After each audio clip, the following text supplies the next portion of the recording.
Okay, well, good afternoon, everyone, and welcome to the Mershon Center for International Security Studies. I am Chris Jelpy, and I am the director of the Mershon Center. And I'm very pleased to welcome Joshua Busby to talk to us today. He's an associate professor at the LBJ School of Public Affairs at the University of Texas at Austin, and he's a distinguished scholar at the Strauss Center for International Security and Law, and a non-resident fellow at the Chicago Council on Global Affairs.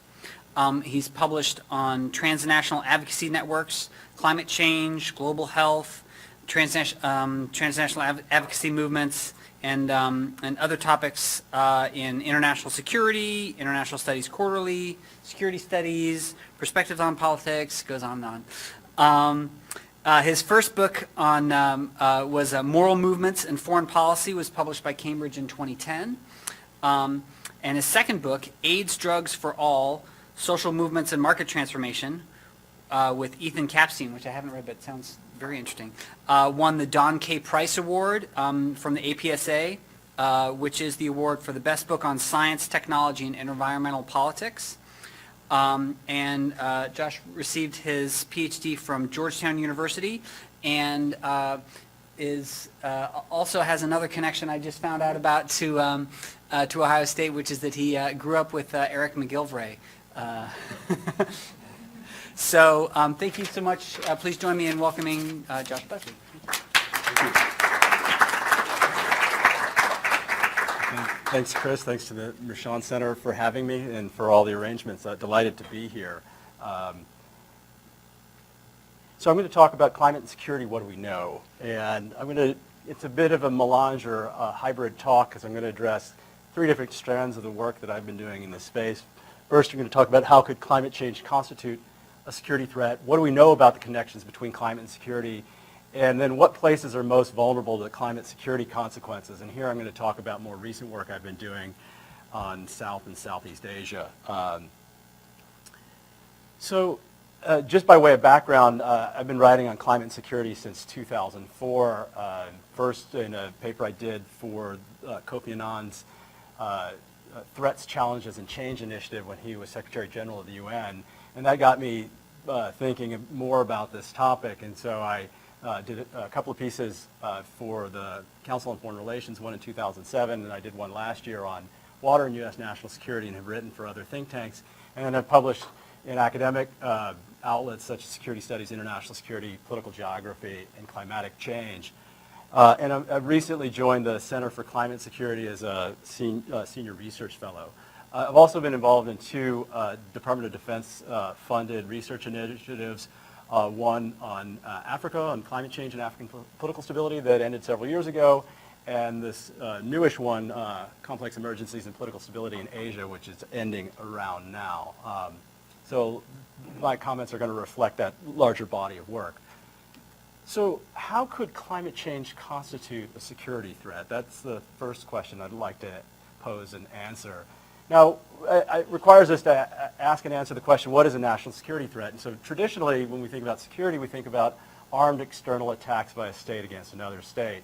Now, of course, we think about the events of 9/11, that we had armed external attacks by non-state actors. So that we have, over the years, broadened our view of what constitutes security threats. But what about risks that emanate from sort of non-intentional forces that aren't ones carried out by direct human agency? What about pandemic diseases? What about extreme weather events? There have been efforts since the 90s to try and broaden the concept of security to incorporate some of these other ideas. Now, some people take it too far. In my view, they talk about human security, they talk about any threats to human welfare as constituting security risks. And that may do a bit of disservice to people who are proponents of human security. Nonetheless, in my view, I think it has the risk of conceptual stretching, that security is so broad as to be meaningless. So can we define security in a way that broadens it to encompass other harms that we think rise to a certain level, but doesn't make it such an expansive view that it ceases to be something that's tractable and researchable? And I think we can. Now, this sort of is inspired a bit by Richard Ullman's work in the 90s, but my take in my security studies piece was a problem so severe in its consequences that it threatens a country's existence or its way of life. and that the consequences are so severe that if they had been carried out intentionally by other states or other agents, that a country would be willing to use force to prevent such consequences. Now, obviously, thinking about the effects of climate change, waging war against natural forces or forces accentuated by human activity doesn't make much sense, but it gets to the level of severity of, and we might think of it as having a time component of consequences that happen very quickly to degrade quality of life. And that's something that Ullman brings in, but I'm trying to get at this wider concept of consequences so severe that it rises to the level of what we consider to be security challenges. That has some benefits of broadening, but the edges may be hard to define. Now, if you accept that as a working definition on some level, we also have to ask ourselves, what do we mean by climate change? Now, climate change generally reflects long-run changes in temperature and precipitation patterns that are accentuated by human activity or anthropogenic forces. Except when we actually study the effects of climate change or climate factors on security outcomes, we often look to historical proxies that they themselves are not actually indicative of climate change. Since that's a relatively new phenomenon, we're actually looking for proxies that we think in the future or in the relatively recent past might have been affected by climate forces such as extreme weather events, variability in temperature and rainfall, or anomalies in temperature and rainfall, wildfires, drought, and other forces. And that creates some problems, I think, but nonetheless, this is sort of how it's been done. Now, how could climate change constitute a national security threat? In my work, both for CFR and in security studies, I talk about direct threats to a country's homeland and also indirect threats to its interests overseas. Now, when we think about direct threats, that constitutes existential threats to a country that it might cease to exist because of effects of climate change. Now, in the context of the United States, that might seem far-fetched, but if you're a low-lying island nation that's buffeted by either extreme cyclone event or more gradual processes such as sea level rise or some combination of the two of sea level rise, storm surge, and the like, that's a real risk that they are actually contemplating that may mean that they cease to be. But we can also think about other security challenges such as effects on borders with sea level rise or ice melt. And those are the kinds of things that can alter borders as they are happening in the Arctic, which traditionally have been sources of friction. We can also think about other severe consequences of climate forces on critical infrastructure or on humanitarian emergencies at home that lead to large-scale disasters, or on food production that would be severe enough to rise to the level of direct threats to a country's homeland that qualify as severe enough to be considered security challenges. Now, there are also indirect threats to a country's interests overseas, and that in a place like the United States, which has bases and embassies overseas, it may have direct effects on their on those operating locations, but also if they have security interests in the effects on allies or in critical areas that are deemed important for national security, and that raises other questions about what constitutes the national interest. Nonetheless, countries may have concerns about the effects on other countries that climate may accentuate the risk of conflict or state failure, may lead to migration, may lead to humanitarian challenges, may lead to effects on food production, and if that food production is also in turn imported back to the homeland, that could also be of considerable concern. So this constitutes the range of challenges that might rise to the level of security threats. And then the question is, what is the evidence? Now, what do we know then? Well, most academic work actually studies a more narrow question: is, does climate change accentuate the risks of conflict onset?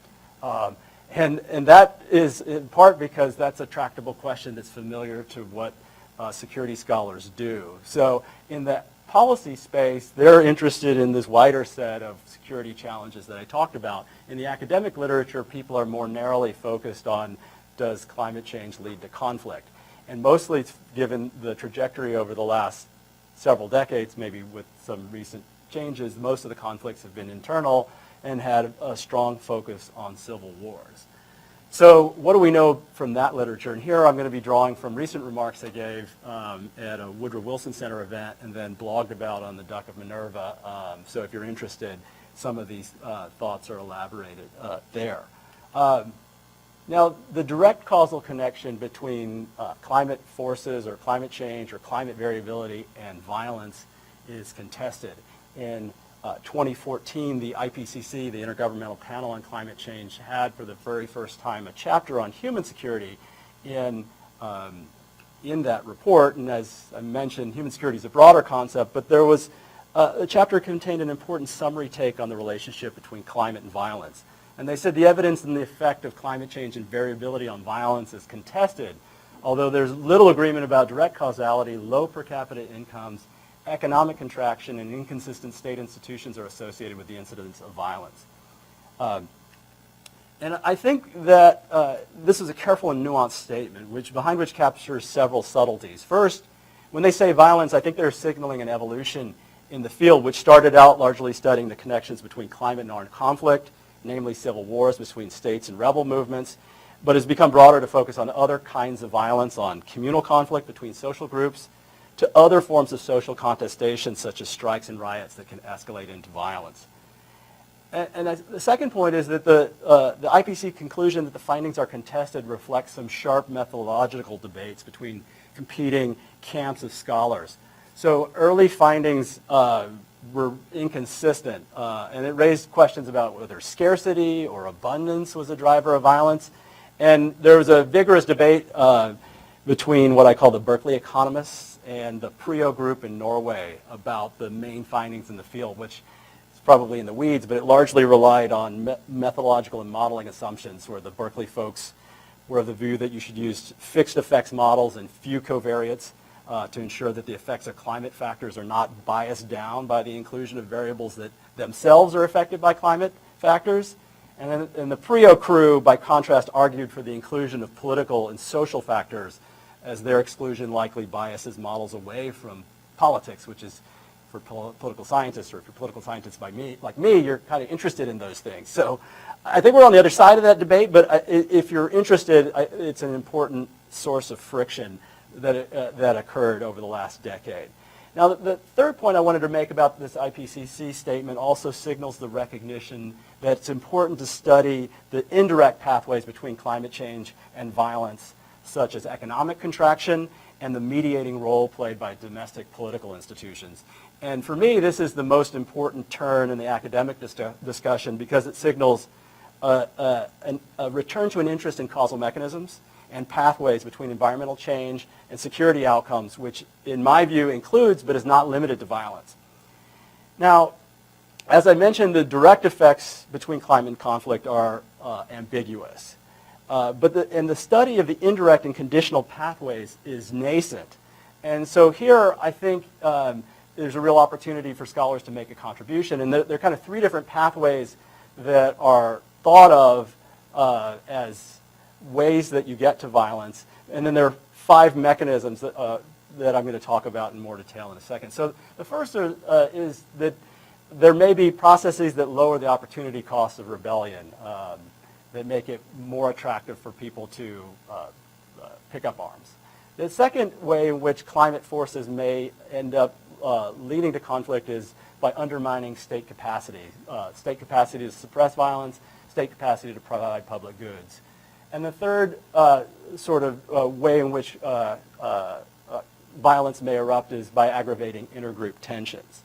And the specific pathways that I wanted to talk about are through the effects on agriculture and food prices, economic growth, migration, disasters, and institutions.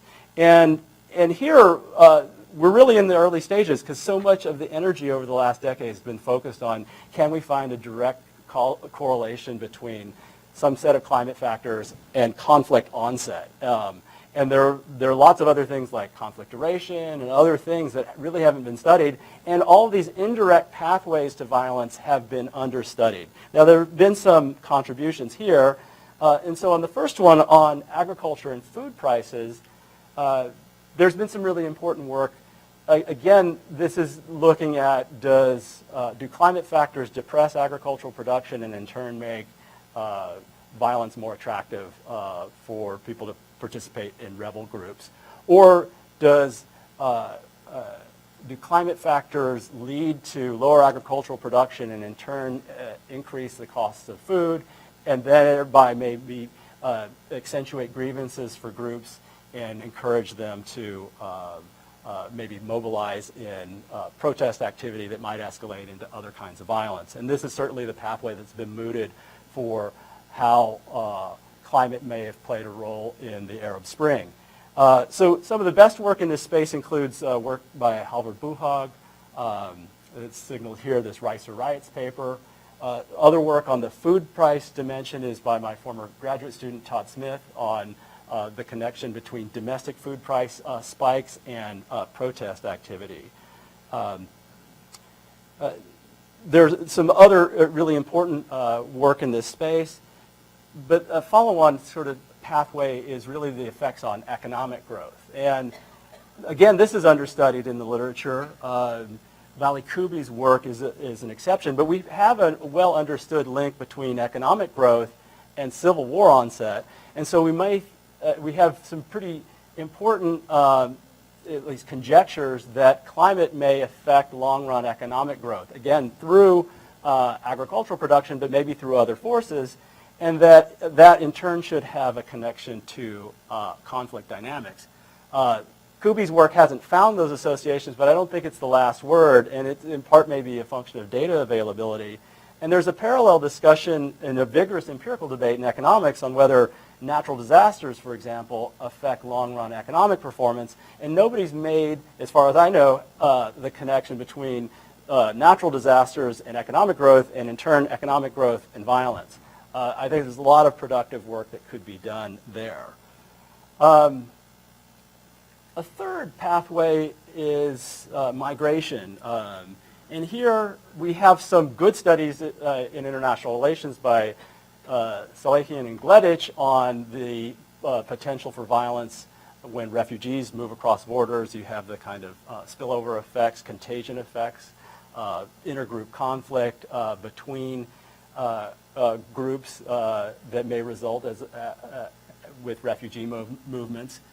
The efforts to tie that to climate migrants or environmental migrants is much more contested. There's a little bit of work in this space, some early sort of theoretical work that I can't really see it here, but Clena Raleigh, Lisa Jordan, and Adine Salehian as well for the World Bank did a paper that thought environmental migrants might be different because many of them are moving temporarily, many of them are eternal to countries, that because they're having to move because of, say, swift onset disasters, there's something different about those groups that might be seen as more sympathetic, that if you're driven because of cyclone, that the response by the kind of recipient populations might be different to you because you're seen as having to move because it was an act of God or nature, that's not through any fault of your own. And so people might see those migrants as sympathetic characters, and that those migrants may have a desire to return home and do so, and so it pose fewer long-run risks of intergroup conflict. But that certainly is somewhat unsatisfying as we think about long-run climate change processes on low island nations or in other places around the world, causing permanent migratory flows. Certainly this mechanism was mooted as the reason for at least a factor driving the Syrian civil war, but I don't think we've really nailed that piece down in the literature. We don't really know because it's hard to study. It's hard to talk to migrants in places that are violent. We have some surveys, for example, of refugees in Syria, from Syria and Jordan and other places, but a lot of this work is unsatisfying. Again, Vali Kubi's done some valiant work in this space, John O'Loughlin and others, but much remains unknown about how to understand these causal pathways for migration, and I think that's where we are. Now, a fourth pathway is, does climate change lead to disasters and then in turn accentuate the risks of conflict? Again, through the same pathways as before.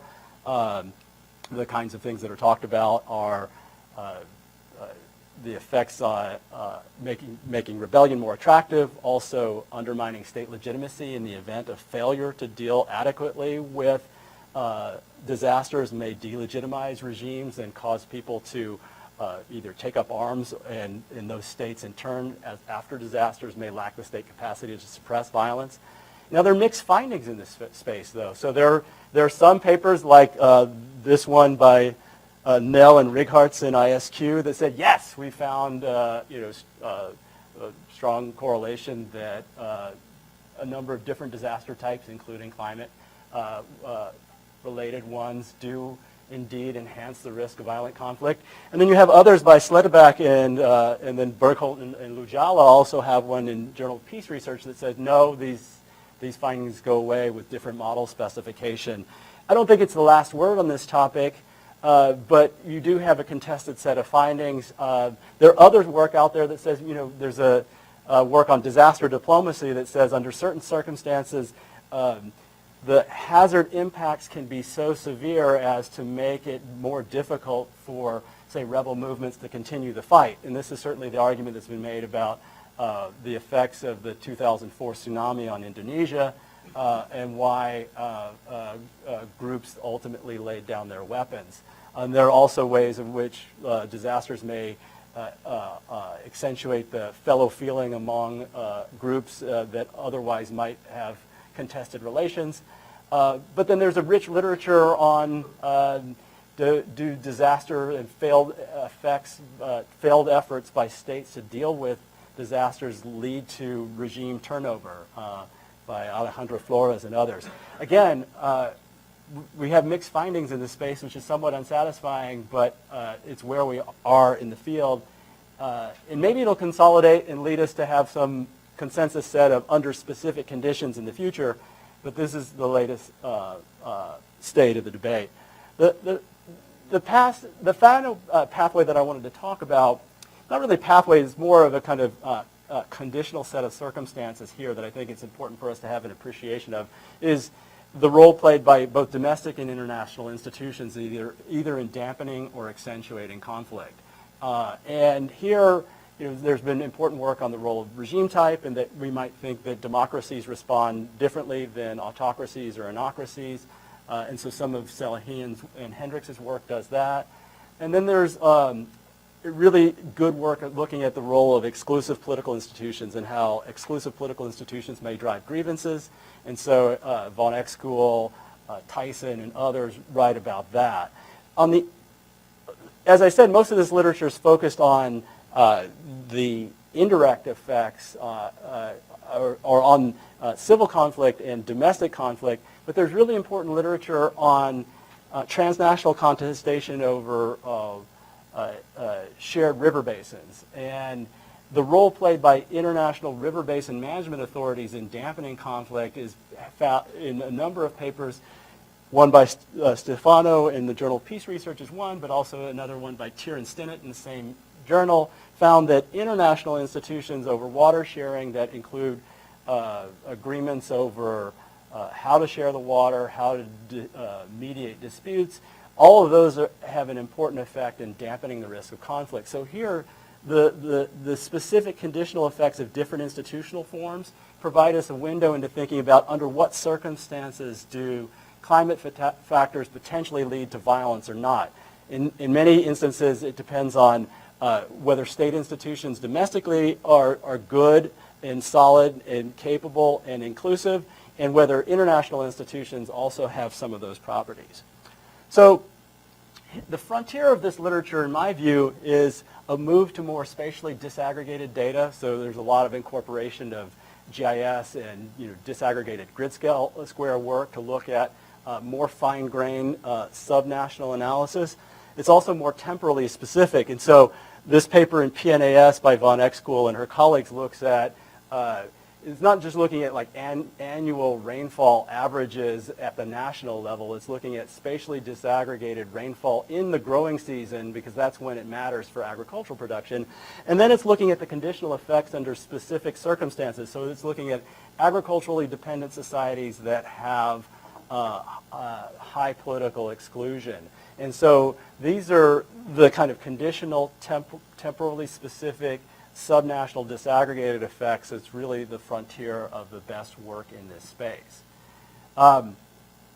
Okay, so that's the prelude that answers the first two questions.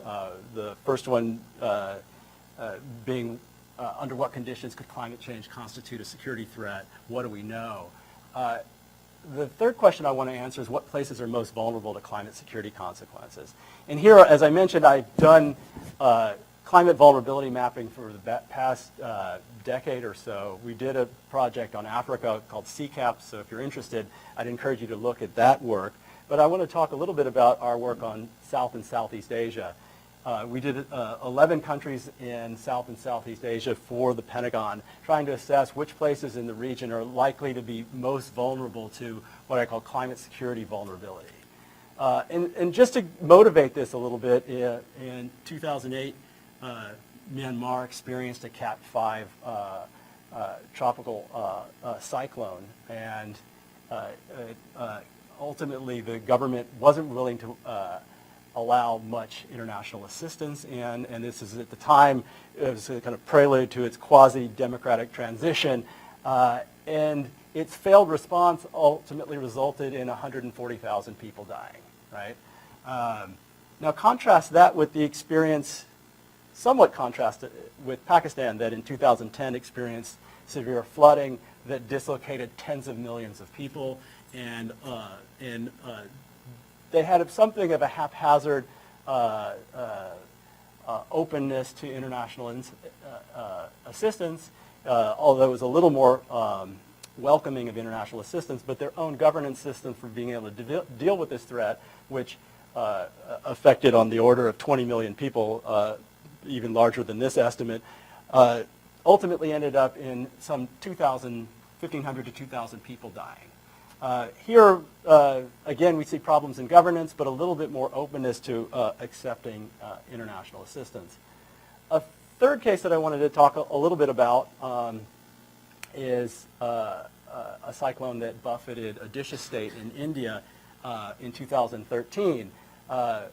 Because of good state capacity, good early warning systems, somewhat supported by USAID and other actors, 45 people died. It was also a Cat 5 cyclone. So similar magnitude storm, and yet a limited number of people were killed in India, whereas a Cat 5 storm of similar magnitude in Myanmar killed 140,000 people. And this experience actually contrasted with a previous Cat 5 that had affected Odisha state in 1999 that had killed 10,000 people. And so these kinds of questions about this variation in the lethality of climate-related forces led us to try and understand what are the factors that lead some places to be more vulnerable than others. And we've turned our attention to Asia. In all of this climate security work that I talked about, almost, not all of it, but a lot of it has been focused disproportionately on Africa. And maybe we think that because the kind of shatter belt of broken countries that have violence are concentrated there, that makes most sense. But from a kind of humanitarian emergency perspective, if you open your amplitude to what constitutes a security threat to humanitarian emergencies and disasters, Asia makes a lot of sense because 90% of the populations affected by disasters in the period of the 2000 to 2009 were in Asia. So we have this notion of climate security vulnerability, what we define as the risk in a particular location that large numbers of people could die from either the direct exposure to a natural hazard or the follow-on consequences of dislocation and instability that the hazard might generate. So I'm interested in whether or not climate-related factors could lead to violence, but I'm not just interested in that. I'm more interested in humanitarian emergencies. And So this work builds on previous mapping work that I've done on Africa, but it's also informed by other people's studies in this space. And so what we've done is developed a subnational composite index that pulls in different data sources to try and map at the subnational level a portrait of chronic vulnerability, the places that we think are most likely to be at risk over the long term to these kinds of climate-related factors. So it's a snapshot, and one time it's like a single map that shows the relative vulnerability of each pixel within this 11-country region compared to every other pixel. So it's not a dynamic mapping work like if you're familiar with the USAID's Famine Early Warning Systems Network that produces seasonal forecasts. It's not that. It's more of, here are the places based on a set of different indicators are most likely to be at risk over the long term, which we think is useful to give us a portrait of what places we should be paying attention to. And it could help, if you believe the maps, it could help inform patterns of foreign assistance or patterns of intelligence gathering or operations by the Department of Defense and other actors to think about where investments and attention should be paid, but also development agencies of where they should put their investments to try and head off these worst consequences over the long run. So it's an additive index that includes 4 baskets: physical exposure, population, household and community resilience, and governance. And I'll kind of describe the indicators in some of the maps for each of those dimensions. So obviously it has a climate component to it, and here we're looking at historic exposure, not future climate projections. We're looking at historic exposure to climate-related forces, cyclones, floods, wildfires, 2 dimensions of water anomalies, and then low elevation coastal zones, which is meant to get at the risks of sea level rise. And we can talk about why we use historic indicators in the Q&A. All of these indicators, save the water anomalies one, are of equal weight, and we've got some new work that incorporates heat waves. But here's the portrait for the region, which reflects a lot of the coastal exposure in places that are low-lying areas, but also subject to cyclone risks. You also have flooding along major rivers that are captured. Some of the areas that are subject to water anomalies and chronic water scarcity are captured in Pakistan in particular. But this is our portrait for physical exposure alone. But obviously we care about where do the people live, and so it's not solely a portrait of physical exposure. We're also interested in where are the people living in areas most likely to experience these kinds of physical exposure to hazards. And so we use, whereas the other baskets have multiple indicators, in this population baskets it's a single indicator derived from Landscan, which we can talk in the Q&A about how that measure is derived, because some of the countries in this area don't have good census data. But this is the portrait of population density in the region, and it is extremely densely populated. So at the Indo-Gangetic Plain is where you see high population densities extending across India into Bangladesh. You see it in other places in Vietnam as well, in Pakistan, large population concentrations. But I mean, much of India is very densely populated, and the numbers of people per square mile is much higher in this part of the world than it is in Africa, for example. So we're interested in the combination of where are people physically exposed to these forces, but we also think that the first line of defense for communities are what resources they'd have to protect themselves at the household and community level. And so we might think that that's highly correlated with like economic development and economic growth, but we don't really have fine-grained comprehensive measures of subnational economic development. But what we do have are a set of surveys from USAID and UNICEF that gets at people's health conditions and access to education and access to services. And so we have what's called a household and community resilience basket, which includes 8 different factors, 6 of which the stars are available at the subnational level. So that includes things like female literacy, net school attendance, life expectancy, infant mortality, nurses per 10,000, attended births, malnutrition, access to improved water. And many of these are available at the subnational level at like the Admin 1, at like the provincial level. And so when we, and this is again an additive index, and when we combine all of these factors to map them, this is the portrait for the region of household and community resilience. And so we think this mediates and affects whether or not people who are exposed to hazards are indeed vulnerable. Better educated populations, healthier populations, populations that have better access to health services are less likely to experience large-scale losses compared to those that are less well-educated, less healthy, and have less access to services.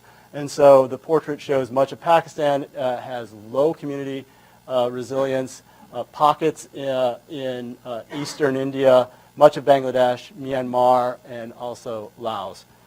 But then whether or not many of these environmental factors may exceed the capacity of communities to cope for themselves, and whether or not they die in large numbers or face death depends on whether their governments are willing and able to help them in times of need.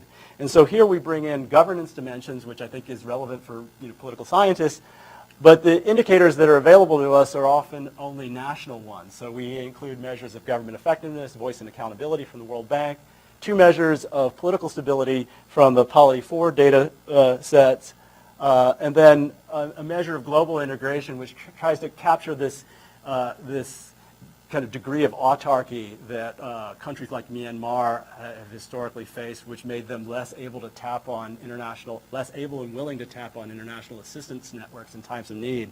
And the only subnational indicator in this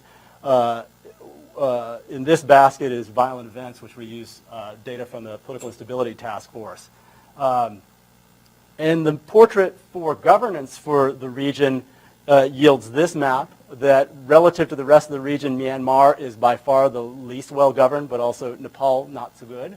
Pockets within Pakistan, and then Thailand, its recent governance challenges notwithstanding, fares rather better compared to the rest of the region. And so we combine all 4 of these baskets to yield this composite map of the region, which shows the largest vulnerability concentrated in coastal Myanmar, throughout much of Bangladesh, and pockets in Pakistan, although there's some missing data in tribal areas and other pockets in Pakistan that we may miss some things. With Thailand, the least vulnerable compared to the rest of the region. And so the question that emerges from this is, do you believe it? Because this could have large effects on resource flows from international actors. It could change our patterns of either foreign assistance or what kinds of planning episodes that the Department of Defense and other actors engage in. And so how much is this an artifact of modeling assumptions, or how much does this resemble some real world thing that we can validate and that says, yeah, this is right, and you should take this as something that's useful for actual programming. So so what we all have also tried to do is compare this by georeferencing the, I don't know if I want to call it the gold standard, I maybe call it the bronze standard for disaster. So the MDAT International Disaster Database is the best, albeit imperfect, database that we have of disaster events around the world.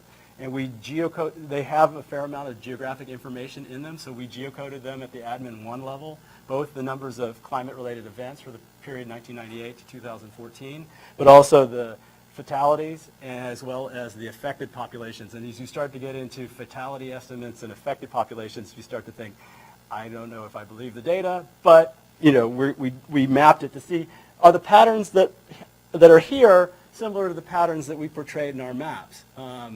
And I'll show you a couple of the patterns for, this is the numbers of events at the Admin 1 level. This is the numbers of fatalities, again, scaled to the population in those regions. And this is heavily affected by the single event in 2008 in Myanmar. If you look at affected populations, you start to see a pattern where Thailand, Cambodia, and other areas, as a proportion of the populations in those areas, had a high number of people affected, also pockets in India.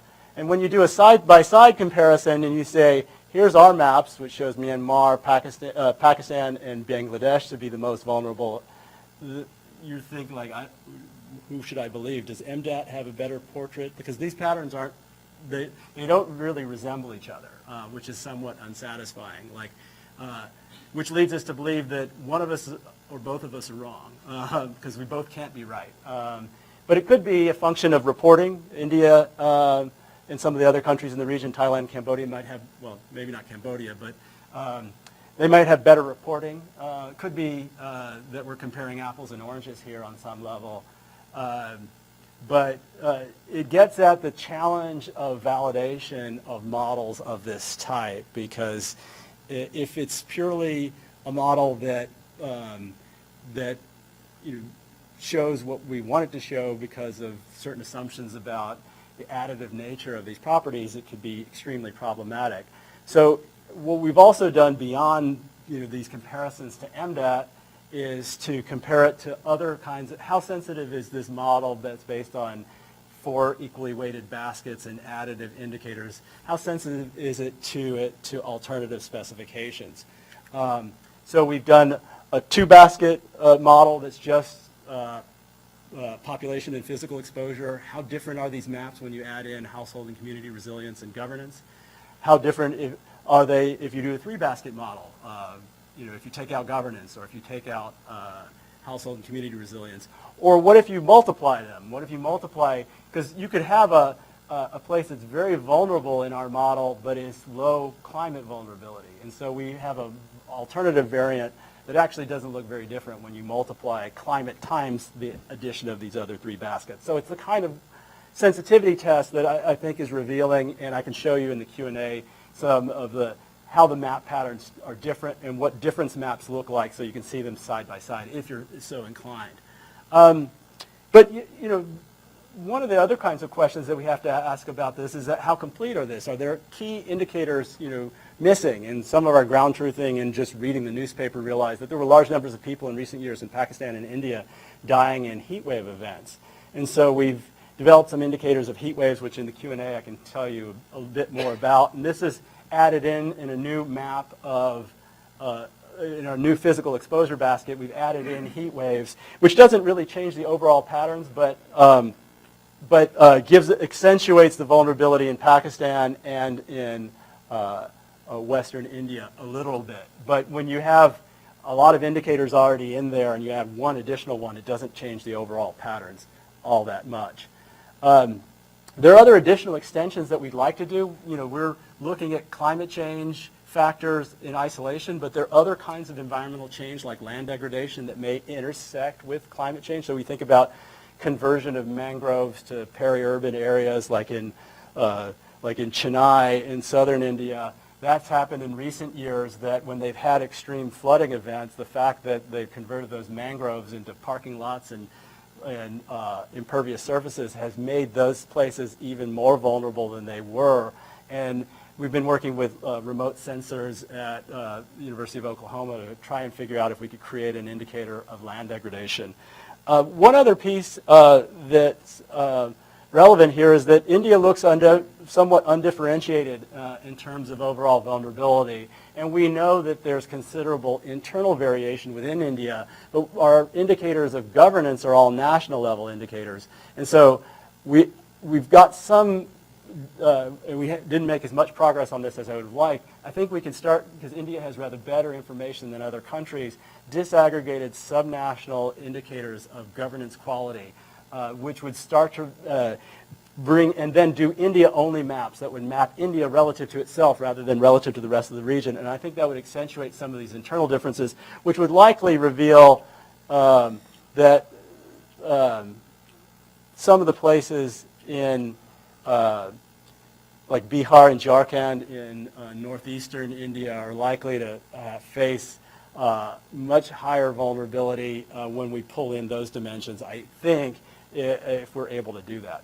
So that really encompasses kind of a tour of the horizon of my synoptic take on where the climate security field is, and gives you some kind of specific intuitions about how we've tried to extend the frontier of climate security work and research in this space with a particular application to South and Southeast Asia.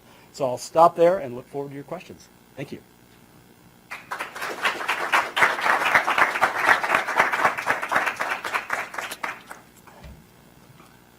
Questions? Yeah.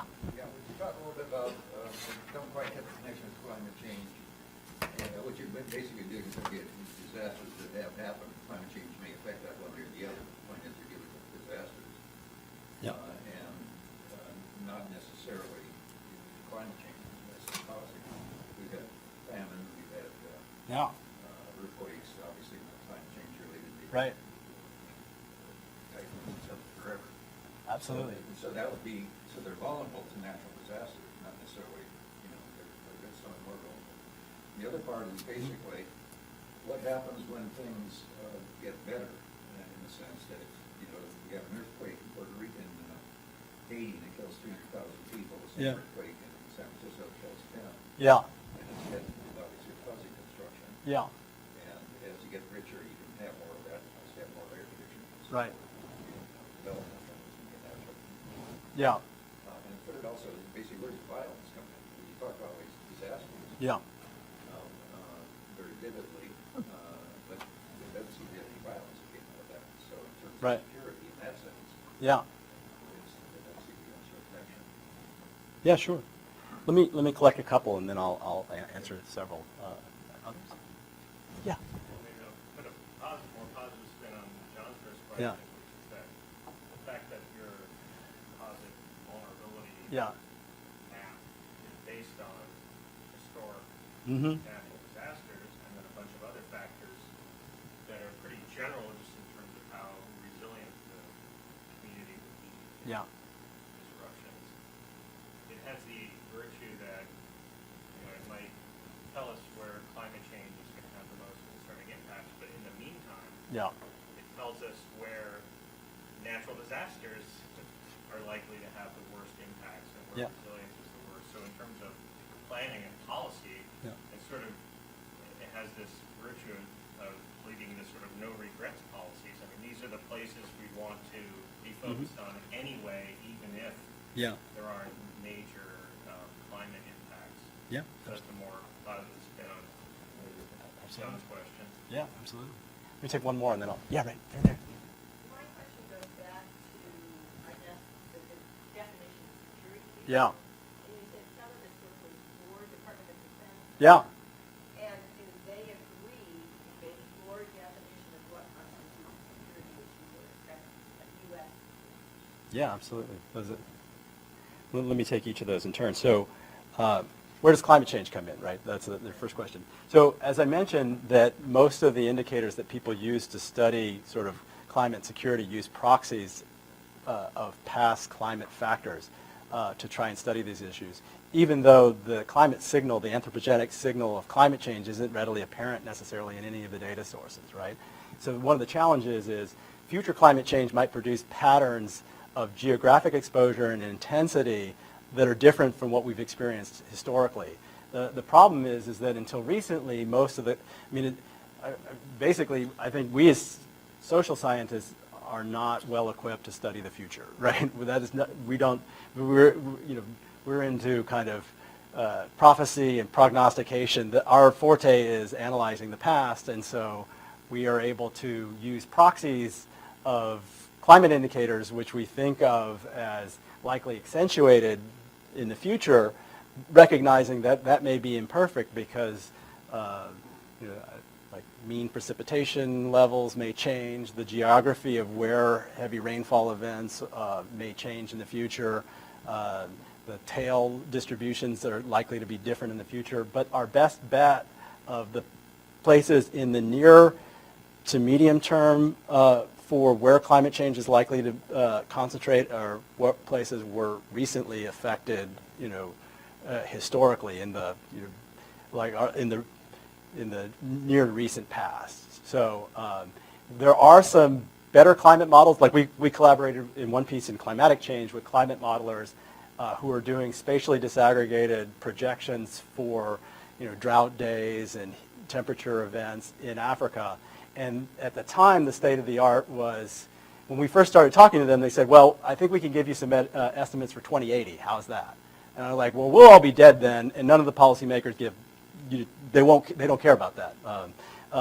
So they said, okay, we think we can run some models that we think are sophisticated enough and in which we'll have confidence for 2050. And it's like, yeah, all right, well, we'll do that. But and so we think about so what we have historic maps based on historic exposure, and we start to triangulate that with projections of future climate change. But the reality is, for most of us studying climate security, we're looking at past effects, historic indicators of climate-related factors, but we're not necessarily studying anthropogenic climate change per se. So that, yeah. Disaster there is not by where they live, but whether they have crappy housing, for example. Yeah, so Crappy housing in any part of the world, which happens to be in that area, along with but the physical exposure is a piece of it, right? But that's why we bring in the other dimensions of household and community resilience and governance, because, as you said, a similar physical event may hit Haiti and may hit San Francisco and have very different effects, and that has to do with these other dimensions that we bring in because we think they're important. We recognize their importance. Now, as you said, things could get better over time, and so having a static, chronic map of vulnerability isn't necessarily informative if somebody's relying on these maps 20 years from now or even 10 years from now, and I think some updating would be required. It's a Herculean task just to generate like a single map like that with all these layers, and some of these data files are 2 gigabytes, and like the processing power to generate a map like this is not an easy task. The indicators aren't always available, and so I think updating them would be required to say, did places get better? And we could chart that on some level, at least better relative to the rest of the region, because these aren't absolute standards of vulnerability. They're relative to the rest of the region. So the temporal aspect is somewhat tricky to get at. Now, you're right to say that this doesn't necessarily get at violence, right? And in my, and this kind of relates to your question as well about, does the Department of Defense care about only violence, or do they care about humanitarian emergencies?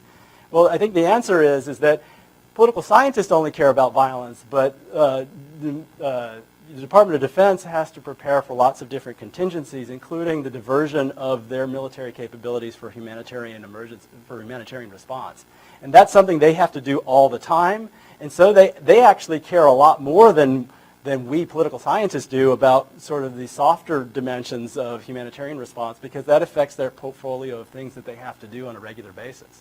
And so, and I would argue in my expanded definition of security that they are security consequences in their own right, because they can rise to the level of, if you kill 140,000 people in a country, if someone had done that to you as a state actor, you would be prepared to, get your army and mount forces to try and defend against such an event. Well, it happened in Myanmar, right? Right? 140,000 people died there. Well, I mean, it's an interesting. So then the question is, are there follow-on consequences?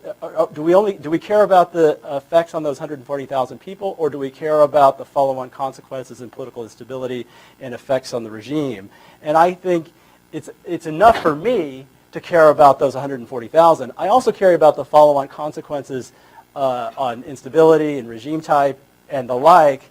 But the challenge is that's a longer, more complex causal chain that, as I suggested in my kind of survey of the literature, has mixed and contested findings. But what we do know is that the exposure to these hazards is already creating the risk of large-scale loss of life, whether or not it escalates into conflict. And that, as I suggested, the military cares about.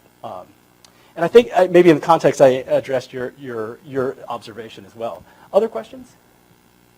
Yeah, right here in the back. The part of the plan you're talking about. Yeah. How resilient are those governments, and how they know the resilience of their governments? Because everybody reads the paper to know this is going to happen.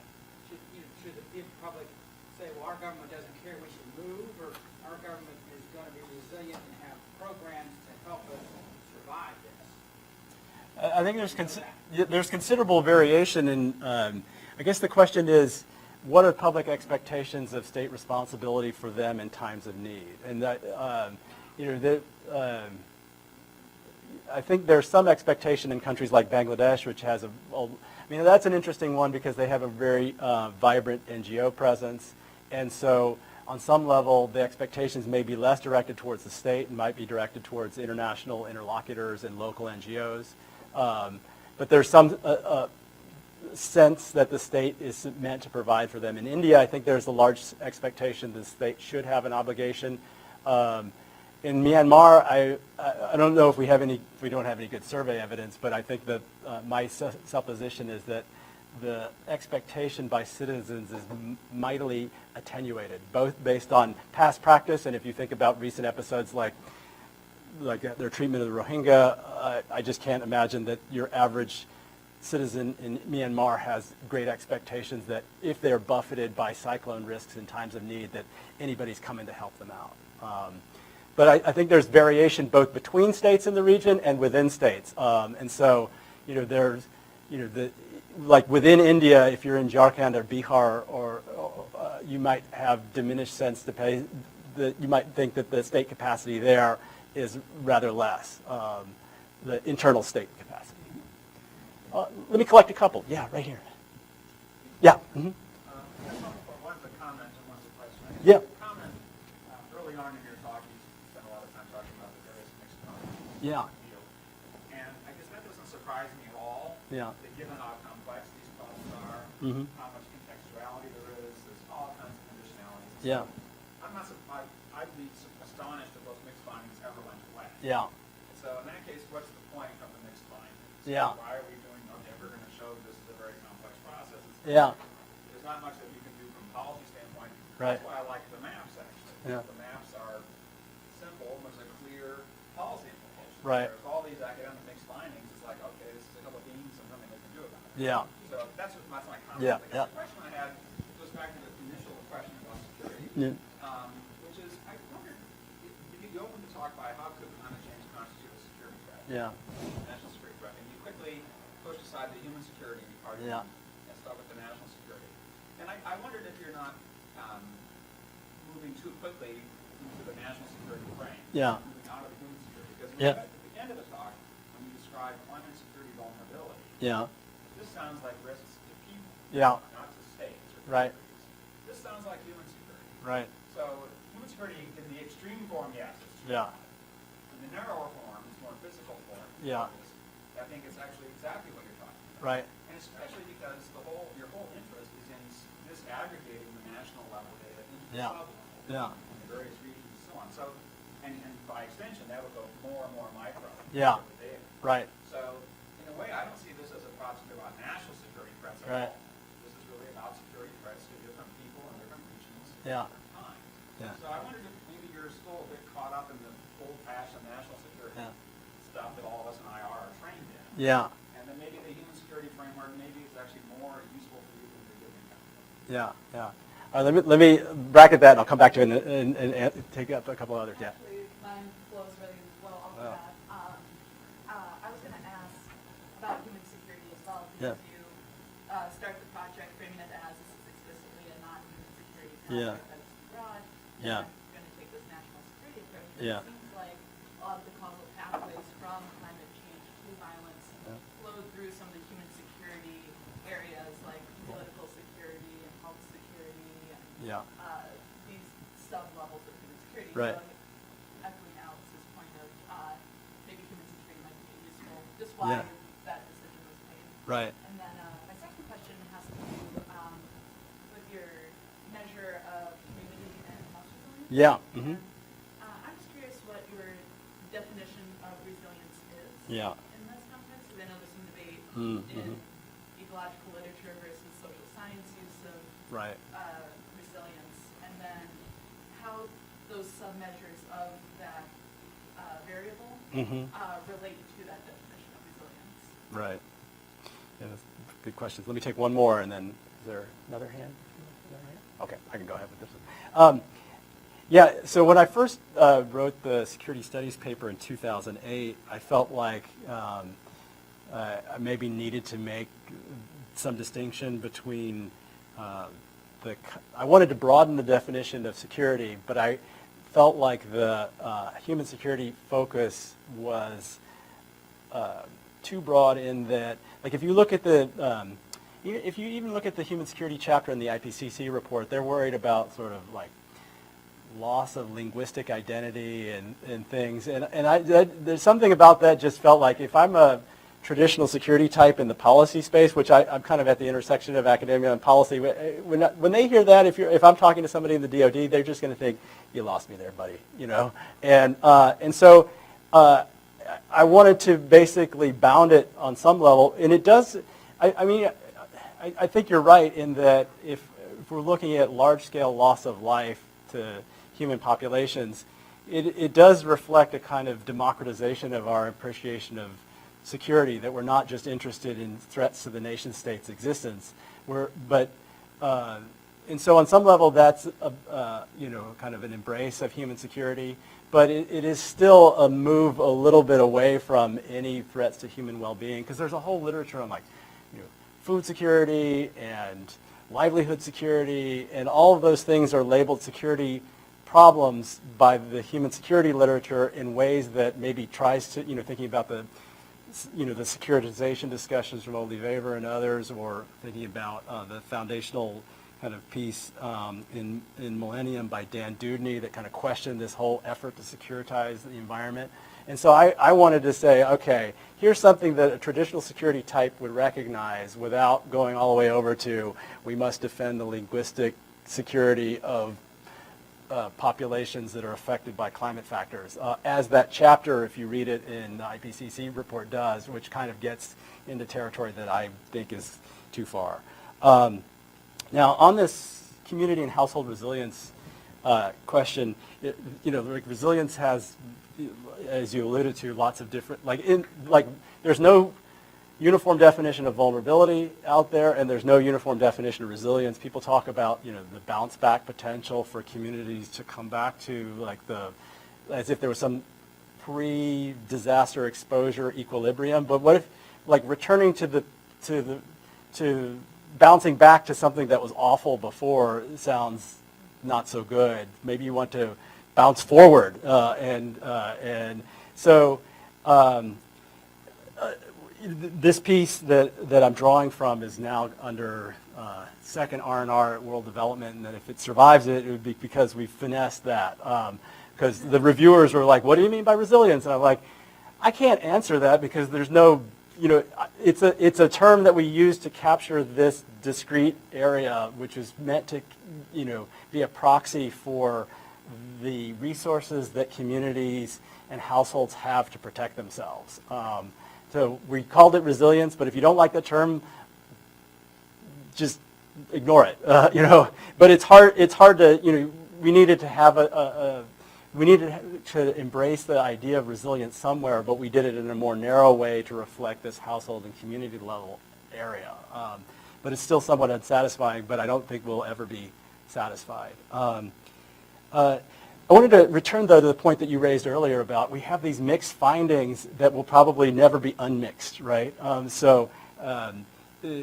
There's a real challenge here is because the policy community is moving on. They're like, you academics are doing your regressions and whatnot, and we're just going to make policy because we need to. We can't wait around for you to resolve this in 30 years and say, the state of the literature has now identified this, the specific circumstances under which climate leads to violence. They're marching on. It is on some level somewhat divorced from this. I presented some of my take on the literature along with Halvard Buhag, who gave his very nuanced set of findings, which he basically said, it depends and maybe was his answer. And all the people in the policy audience were like, you got to be effing kidding me, right? What are we supposed to do with that, right?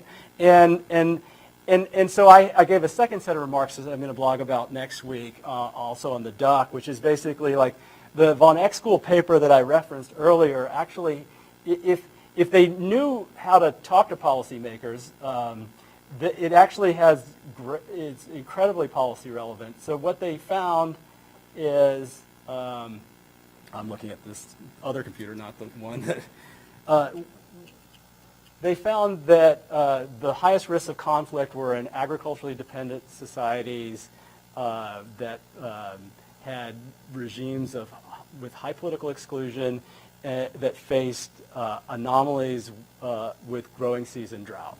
And the implications for me were, let's identify all the agricultural dependent societies in the world and do an overlay with the ethnic power relations data set, GOEPR, and identify those are the chronic places that are agricultural dependent, that have high political exclusion, at least at the latest research that we have from that ethnic power relations data set.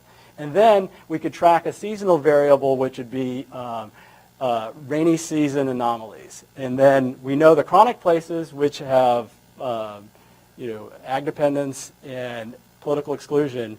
So we expect anytime there's a rainy season anomaly, we might think, uh-oh, alarm bells go off. And we could use that as an early warning system. Now, when I raised that to Nina von Exchool and others, they're like, oh, we got to validate it more and see if out of sample, if it works, and if it can actually predict some conflict, likelihood outside of the parameters of.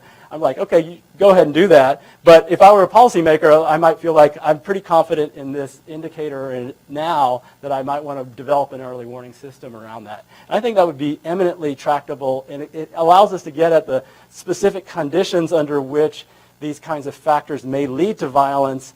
But we can do something with that. And I think that's where this literature, if it's attuned to it, could be relevant going forward. Yeah, right there. And then, yeah. I'm wondering how these maps would map on to, say, the national security priorities as recognized by the government in New Delhi. Yeah. Or in Dhaka. So I'm wondering Yeah. how much these governments are in the dark about the dangers that you're pointing out and how aware they already are of where their low-lying, what Yeah. are, where their forest communities Oh, yeah. are. Because you've been talking policymakers, I'm assuming for you usually are Americans. Yeah, right. So I'm curious, you map where these are. Yeah. But I'm wondering how much new information there is here. Right. For people who are running the government. Yeah. Who are most likely going to have to wrestle. Oh, yeah. I mean, my sense is. It would be a map of where they're currently deploying their resources and their priorities. Yeah. And then your map, and give us an indication of how much mismatch Right. there is, or Hello. if there's not much, then maybe they're doing what they can already with the resources they have available. Yeah, that's a good question. Let me take it one more over here. Yeah. So I wanted to ask you to talk a little bit more about sort of policy responses and Yeah. about how it's hard to know given the sort of ambivalence of or ambiguity of the Yeah. academic results. And I'm wondering if you could talk about, obviously, one nice thing to do would be to say slow climate change. Right. But, Yeah. But in terms of actual sort of policy solutions to these sorts of Yeah. vulnerabilities, what kinds of things would we do? I mean, Yeah. you mentioned the early warning, but early warning to do what? Right. Yeah. And Run like hell. Yeah. and if but then that then that leads to the downside. So Yeah. if we're not sure, Yeah. if we're not sure exactly, when these things might happen or Right. what the causes might be, Yeah. what are the downsides to taking action? Yeah. When we aren't sure, if we implement the policy and then there's not the Right. then there's not the need. I mean, I think we always worry a lot about what happens if we don't implement a policy that was needed. Right. But we rarely worry about the downside of implementing a policy Yeah. Yeah. that was not needed. Right. So a couple of responses to both of those questions. In terms of local priorities, so these are maps that capture relative risk within the region, right? And so the production is relatively undifferentiated patterns within India. So it's not very useful for Indian policymakers who probably have a pretty good awareness of subnational problems. But it's maybe more of interest to kind of international aid agencies or people who have a wider portfolio or are thinking about where do I need to put my energies as the Department of Defense, and I'm trying to think about all of the regional risks. And should I be concerned about Myanmar? Where in Myanmar? Where should I be concerned within this wider region. But I think it can be useful, if we can do some more subnational maps for like India. It would be interesting to see if in a map comparing Indian states relative to each other. We kind of ran out of clock on the grant to do that, but I think I aspirationally would like it to be more useful to local policymakers. I think some of the other layers, we're going to launch a new dashboard next week, and there'll be layers that people can add to and put their own indicators, and there'll be some of the alternative weights that have 2 baskets in 1 basket that I mentioned. That they'll be able to do that themselves. Like go forward. Like here's a 2-basket map that just has physical exposure and population density. There'll be some preset ones that they can look at and zoom in, and I think that can be locally useful. But I think you're right. On some level, this is designed for external audiences, our funders, to be useful to them. Yeah. Yeah.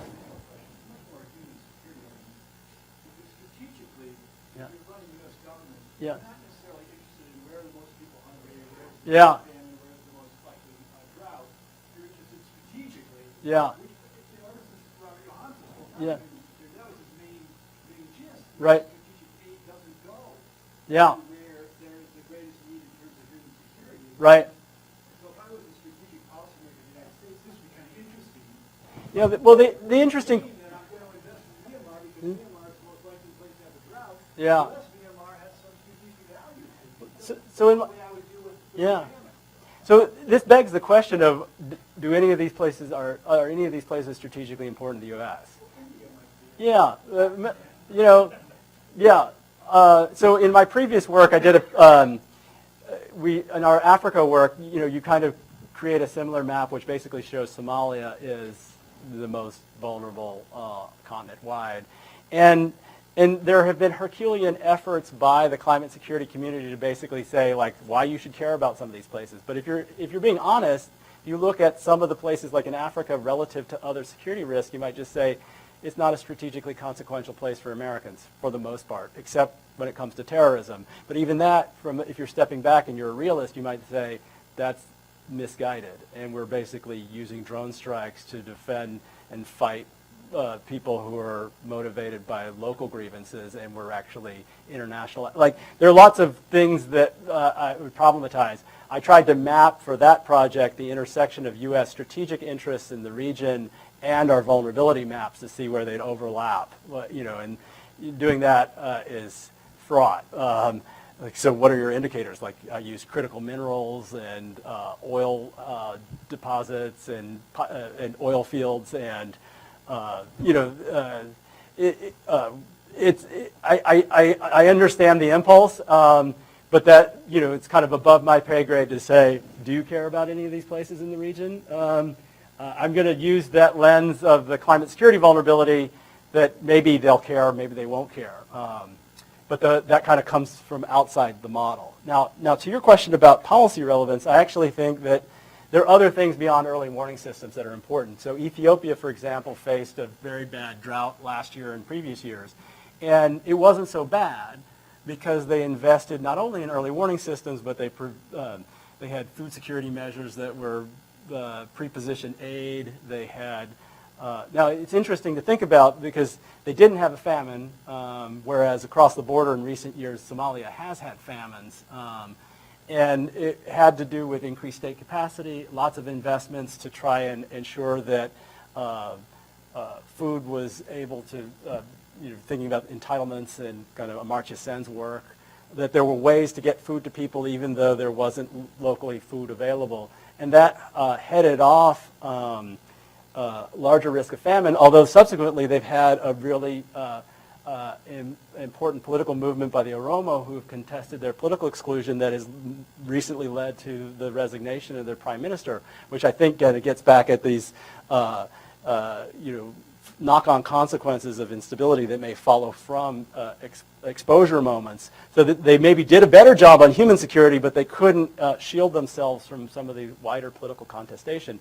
But for policymakers, the key takeaway is investments not only in early warning systems but preparation, because if it, the military often says this, if it falls into our basket, something's failed, right?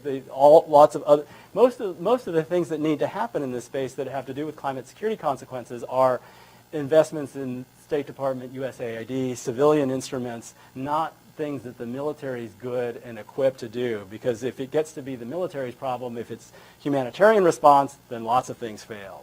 If it gets to be militarized response because droughts accentuated and led to the risk of conflict, and there's been a violent outbreak, and you need international peacekeepers to come in, well, lots of other things have failed. And so, there's been a whole impetus in the disaster risk reduction, disaster community to focus on risk reduction. We spend almost zero on that, and we spend a lot on humanitarian response, and our whole humanitarian edifice is coming apart at the seams, in part because we have, huge conflicts like Syria, which are dislocating millions in ways that are upending our capacity to do even development over the long run. But so my argument was preparation, and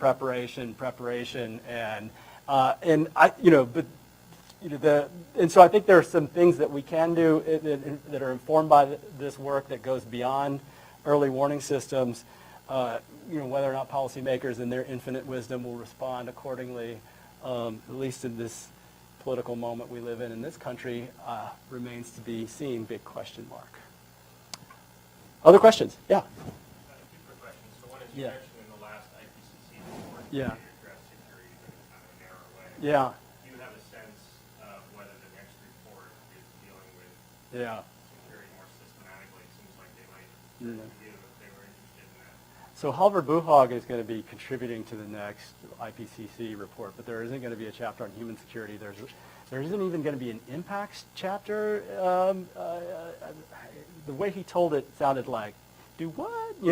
I didn't believe that they were taking the step that they were taking, but apparently they had a meeting, I want to say in Ethiopia, and Neil Adger, who had been in charge of that chapter in the previous version, I had food poisoning or something, and they made the decision while he was out of the room, so they were like, that chapter is gone. And so they ended up with some catch-all category chapter that you're just like, that doesn't make sense. But like half the people who, I don't know, they had some sort of food ailment, and they weren't in the room when the decision was being made, so science. Yeah. Yeah. Yeah. Okay. All right, so there you go. So the other question is, so you've been talking about, from a national security perspective, Yeah. the Pentagon's going to plan to have Yeah. Forces repositioned or something. Right. But I mean, the more Food, not forces. Although, I don't know, maybe it'll be forces. forces to deliver food. Right. But the other or more immediate policies Yeah. would be aid, right? Yeah. Which you obviously know a lot about as well. So have you seen changes in aid flows that correspond to basically Yeah. some of these concerns? So one of the things that we did in our Africa maps is we overlaid World Bank and African Development Bank assistance projects on the vulnerable areas. And when you did that, this is for 2009, 2010, right? And when you did that, you found that Somalia had no projects by either, because they couldn't work there, right? Because you didn't have a functioning government. So then the question you have to ask yourself is, okay, this is the most vulnerable region in the continent, but there are no projects there because they can't work there. So could they actually spend money effectively there through aid? Or most of the money was concentrated in states that had, like Tanzania. Tanzania didn't even have a history of violence, but there were a lot of projects in Tanzania. There were a fair number of projects in Kenya. There was a lot of projects in Ethiopia, nothing in Somalia. And so, is that appropriate given the vulnerability? Or is it just a reflection of, if you do not have a functioning state interlocutor, you can't do aid? And where should you need a state to be able to do the aid piece. And even then, it's like, how do we think about the aid architecture, the flows of aid relative to other kinds of sources of finance that governments can get now? I mean, OECD aid in particular, but you think about Chinese financial flows, a lot of it which isn't aid per se, but is loans. It's kind of fraught, and I don't think we have fully thought through that what that means, but if we're thinking through the kind of traditional Western OECD aid architecture as responses to this problem, remittance flows dwarf the volumes of aid for many of these countries around the world. And so, I think we have to be more creative in how we understand this, because kind of traditional aid dynamics is a dwindling piece of the pie. But aid is a piece of it that's still relevant, and there are lots of places that are highly dependent upon foreign assistance, but the landscape is more complex in ways that I don't think this community has fully grappled with, and I certainly haven't. Yeah. Going back to the food poisoning. Yeah. Yeah, right. I guess I'm wondering whether there's a difference between physical scientists and social scientists in the way they talk about these issues. Whether the physical scientists are more likely to say, we don't need to chaperone security. That's like not even relevant. Right. Social scientists, or especially a political scientist, are going to say, obviously you've got to have the chaperone. Right. Is there any kind of split in the larger community, or is this not a distinction that's given out of us? Well, the IPCC has a process that has political engagement, so that the final summary report for policymakers is gone over line by states, right? And so David Victor, for example, was in charge of a chapter on mitigation last time, and basically I think it was like a CIA report that's heavily redacted. Like, he wrote a version of it that would sort of name names of countries that were doing things and others that weren't, and I think by the end it was like an anodyne. So there's something about the IPCC process in particular that doesn't lend itself to social science insights that may get at things that are quite politically sensitive, and so it's easier to talk about natural science things in general. So there's that, but I don't know if the natural scientists, so I'll give you an example. Like, Peter Gleich has written a lot about Syria and water, and he's basically like, drought led to the Syrian civil war. See all these indicators of drought? Bad drought. And then when it gets to the social science bucket of indicators, he's like, hand wave, civil war, and so I think there's a tendency in some of the papers of people who dabble from the physical science side to be very careless when it comes to making causal assertions on the social science side. That might just be a Peter Gleich problem, and friends of his, all apologies, he's a famous water person, and he'll probably punish me somehow in my career, because we'll get back to him. In any case, people are live tweeting this as we go. I don't know if that's endemic to natural scientists. I think a lot of them might just be like, I don't know about that stuff. I'm not going to hazard. There's status hierarchy between the natural scientists and us. Yeah. They're clearly higher in the food chain than us. Right.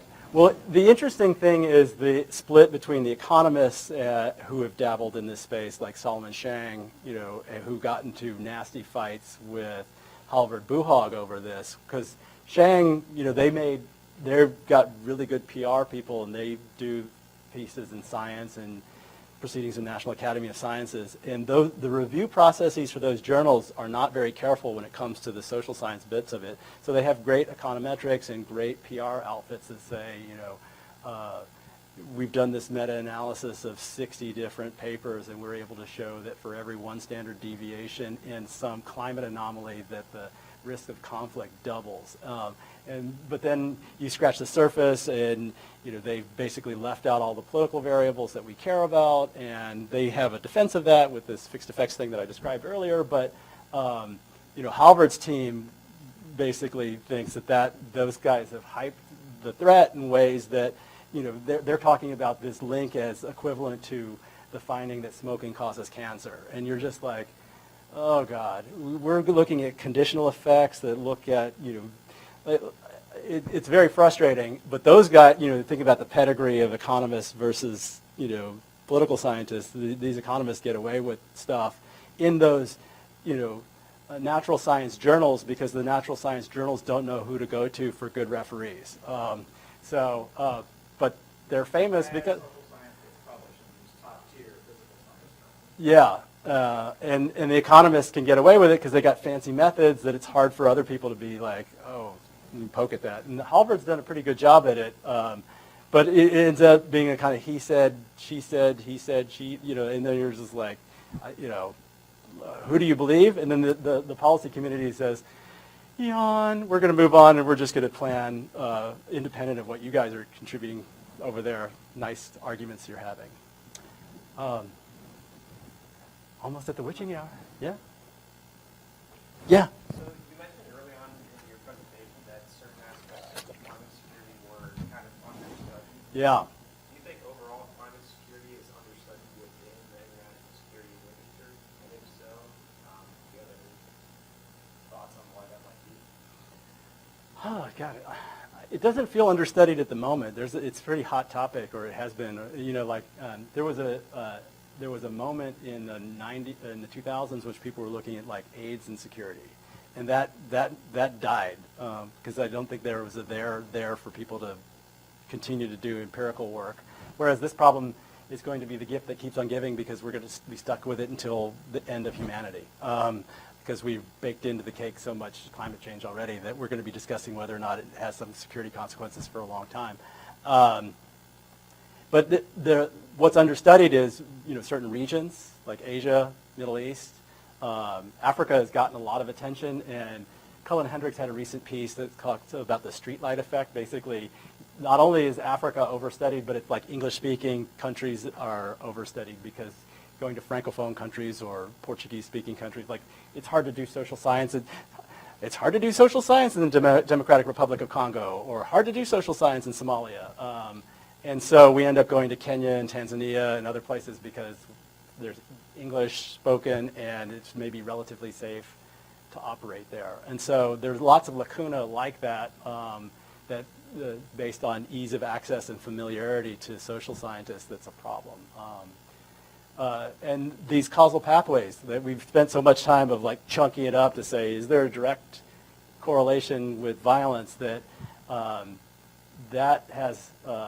we haven't done the causal pathways.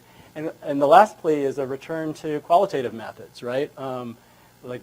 Most of my work is qualitative, and so the cases that I'm trying to do now are paired cases of places that were similarly situated in terms of physical exposure but have different outcomes, like Somalia and Ethiopia. Why did Somalia have a famine where Ethiopia didn't? In the 1990s, when Thomas Homer Dixon was first writing on this environmental security angle, he got pilloried by Mark Levy, who basically said, look, you're studying all of these cases where you're selecting on the dependent variable where it's a case of conflict, but where are the dogs that didn't bark, the cases of non-conflicts? And we had not done anything with those kind of paired cases of violence and no violence, or humanitarian emergency or no humanitarian emergency, to understand the circumstances under which climate hazards lead to conflict in some cases and not others. And that's, I think, begging for attention. And so, but hopefully you don't beat me to the punch, because I need to get this book done and out before other people have done those paired cases and make me look like I missed the boat. So with that. Please join me in thanking Dr. Thank you.